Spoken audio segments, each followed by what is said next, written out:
VDL missed the boat as Biden negotiations with Putin through phone call about Ukraine border conflict.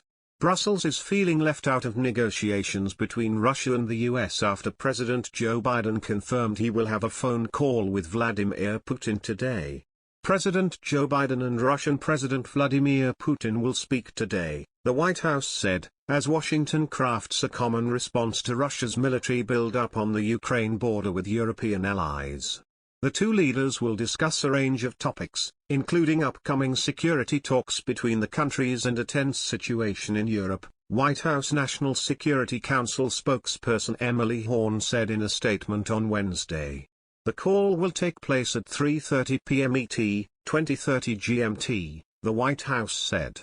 Horn said Biden had spoken with leaders across Europe about the situation on the Ukraine border, while Biden administration officials were in touch with NATO, the European Union and the Organization for Security and Cooperation in Europe.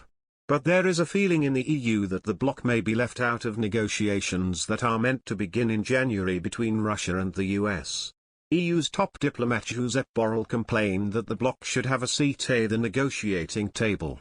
He told German daily Welt, if Moscow, as announced, wants to talk about the security architecture in Europe and security guarantees from January, then this is not just a matter that concerns America and Russia.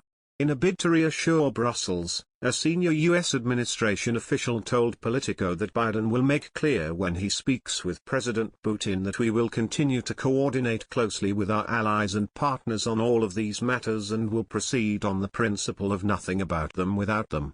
Moscow has alarmed the West by massing tens of thousands of troops near Ukraine in the past 2 months, following its seizure of Ukraine's Crimea peninsula in 2014 and its backing of separatists fighting Kyiv troops in eastern Ukraine.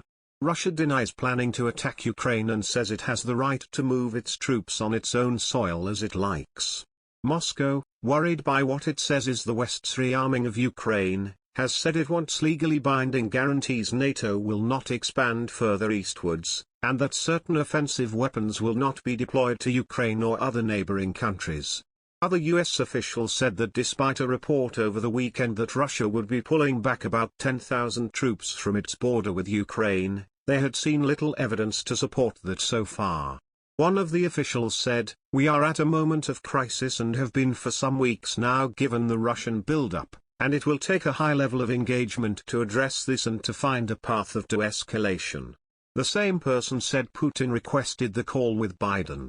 They added, "When President Biden has asked to speak with President Putin over the course of 2021, President Putin has said, yes, let's talk. And when President Putin says, I'm interested in touching base and having a phone call, President Biden says yes." Biden is likely to reiterate during the call that the United States will take swift economic action against Russia in the case of an invasion. They will also reinforce the North Atlantic Treaty Organization in such a case. Russia's demands are to be discussed during the talks in Geneva, but it remains unclear what, if anything, Biden would be willing to offer Putin in exchange for defusing the crisis. Draft security documents Moscow submitted demand that NATO deny membership to Ukraine and other former Soviet countries and roll back military deployments in Central and Eastern Europe. The US and its allies have refused to offer Russia the kind of guarantees on Ukraine that Putin wants, citing NATO's principle that membership is open to any qualifying country. They agreed, however, to hold talks with Russia to discuss its concerns. The security proposal by Moscow has raised the question of whether Putin is making unrealistic demands in the expectation of a Western rejection that would give him a pretext to invade. But the US president has been pushing direct diplomacy as an alternative. The Biden administration has been in deep talks with Ukraine as well as a host of NATO allies, including those bordering Russia, according to Horn, the White House spokesperson. Biden will likely speak with Ukraine's President Volodymyr Zelensky soon, another official said.